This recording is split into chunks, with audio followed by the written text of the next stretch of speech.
নমস্কাৰ মই আজি এবিধ খুব দৰকাৰী খাদ্য সম্ভাৰৰ বিষয়ে ক'ব বিচাৰিছোঁ এই খাদ্য সম্ভাৰবিধ হ'ল মূলা আৰু মূলা এতিয়া আমাৰ আচলতে প্ৰত্যেকৰে ঘৰত মূলা এই শীতকাল এতিয়া আৰম্ভ হৈছে প্ৰত্যেকৰ ঘৰতে মূলা থাকেই আৰু আমি প্ৰত্যেক ভাজি সালাড হওক বা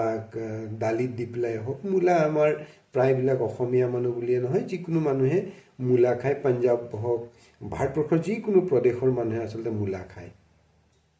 এতিয়া মূলা আচলতে যিটো ফেমিলিৰ পৰা আছে ফেমিলিটো ব্ৰেচিচিয়া বুলি কয় মাষ্টাৰ্ড ফেমিলি বুলি কোৱাৰ লগে লগে আচলতে যিবিলাক সৰিয়হ লাই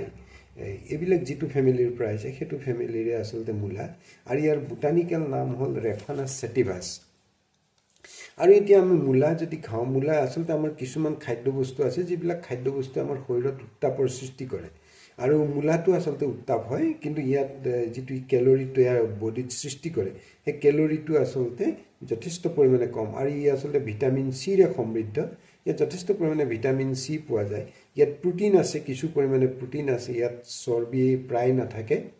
আৰু ইয়াত পটাছিয়াম আছে পটাছিয়াম যেটো আচলতে শৰীৰত আমাৰ অতি দৰকাৰ আৰু এই পটাছিয়াম থকাৰ কাৰণে আচলতে হাইপাৰটেনশন যিবিলাক পেশেন্ট আছে হাইপাৰটেনশন পেশেন্ট বা হাৰ্টৰ পেশেন্ট এই সকলে আচলতে মূলা খালে তেওঁলোকৰ আচলতে যথেষ্ট উপকাৰ হয় আৰু ইয়াত যথেষ্ট পৰিমাণে ভিটামিন আছে মিনাৰেল আছে এতিয়া আমি যদি ইয়াৰ বেনিফিটৰ কথা ক'বলৈ যাওঁ বেনিফিট মানে কি আমাৰ বেনিফিটত এতিয়া আমি লিভাৰৰ ক্ষেত্ৰত যদি যাওঁ মূলা লিভাৰৰ কাৰণে অতি উত্তম খাদ্য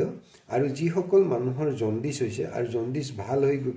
যোৱাৰ পিছত তেওঁৰ চকুবিলাক যদি হালধীয়া হৈ থাকে তেওঁ যদি 4-5 দিনমান মূলা কেঁচা মূলা যদি চুবাই খায় তেওঁৰ চকুবিলাক একদম ফটফটিয়া চাফা হৈ যাব আৰু যিবিলাক মানুহৰ বহুতৰে আচলতে আমাৰ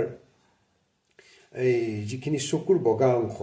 এই চকুৰ বগা অংশ বহু মানুহৰ আচলতে চকুৰ বগা অংশটো অলপ লেতেৰা হৈ থাকে আৰু তেওঁলোকে যদি আচলতে মূলা খালে আচলতে তেওঁলোকৰ এই চকুৰ বগা অংশটো পৰিষ্কাৰ হৈ আহিব আৰু যিবিলাক মানুহৰ থাইৰয়ডৰ প্ৰবলেম আছে থাইৰয়ডৰ প্ৰবলেম থকা মানুহে আচলতে বেছি মূলা খাব নালাগে কাৰণ ই আচলতে আমাৰ থাইৰয়ড গ্ৰন্থিত অকমান খেলিমেলিৰ সৃষ্টি কৰে আৰু আপোনালোকে জানেই যে মূলা খালে আচলতে হজম শক্তি খুব বঢ়ায় মূলাই আচলতে অতিমাত্ৰা হজম বঢ়ায় কিন্তু সেই বুলি আকৌ মূলা অতিমাত্ৰা খালে আকৌ পেটৰ বিসংগতিও আৰম্ভ হ'ব আমি যদি অতিমাত্ৰা মূলা খাওঁ তেতিয়াহ'লে পেটটো আচলতে আমাৰ খুব জিআই আপছেট বুলি কয় আমাৰ পেটটো বেয়া লাগিব আৰু মই অলপ আগতে ক'লো হাৰ্টৰ ক্ষেত্ৰত আচলতে মূলা যথেষ্ট পৰিমাণে ভাল ই কোলেষ্ট্ৰল নিয়ন্ত্ৰণত সহায় কৰে আৰু হাৰ্টৰ যিটো আমাৰ হৃদযন্ত্ৰৰ যিটো ফাংচনটো খুব সুন্দৰকৈ ৰাখে মূলাই আৰু মূলা যিসকলে খাই থাকে যিসকলে ওয়েট লছ কৰিব বিচাৰে তেওঁলোকে যদি মূলা খাই থাকে ওয়েট লছত ই সহায় কৰে আৰু কেঞ্চাৰৰ ক্ষেত্ৰত আচলতে মূলা যথেষ্ট উপকাৰী আৰু মূলা খালে আচলতে কেঞ্চাৰ সেলবিলাক ডেভেলপ হ'ব নিদিয়ে কিন্তু মূলাৰ লগত অকমান নেমু চেপি খাব লাগে আৰু ই তেতিয়া কেঞ্চাৰ সেল ডেভেলপ হোৱাত যথেষ্ট পৰিমাণে বাধা দিয়ে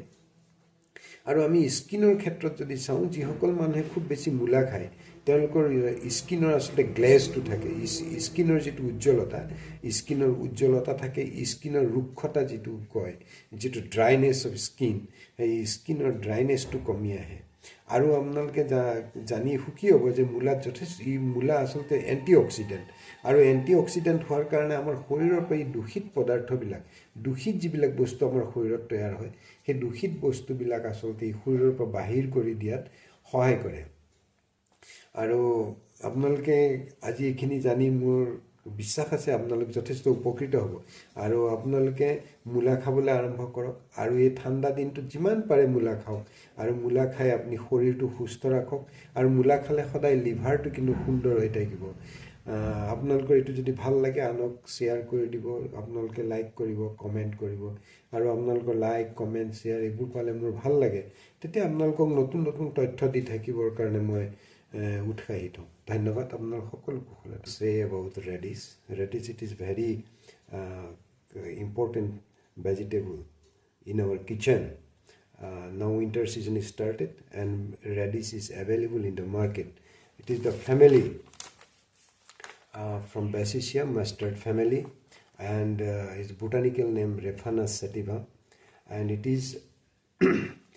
full of calories and vitamin C, full of vitamin C and protein a little bit and fat completely nil, and it is a source of potassium, and so it is very much important for hypertension and heart disease. And you all know that those who are suffering from hypertension and heart disease, they should take potassium,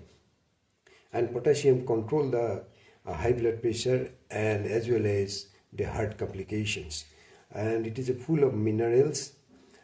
so you all should take radish regularly. Benefit those who are suffering from liver complications, they should take radish regularly, because radish has the detoxification capacity, and it is very much important for liver dysfunction to correct, and it is very much important for digestion system to improve. And before that, I already told you that it is very much important for heart patients, and those who are fat, they should take radish regularly, because radish has the capacity to weight loss. And in case of those who are cancer patient, they should take radish, just pouring a little bit lemon, and they should take it, and that the cancer cell development is being stopped. And in case of skin, those who are rough skin, dry skin, they should take radish regularly, and it has the capacity to make your skin very much smooth. And you will be very much surprised to know that radish is an antioxidant vegetable. So you all people should take radish regularly, and you keep your health in good condition. Stay blessed. Thank you so much.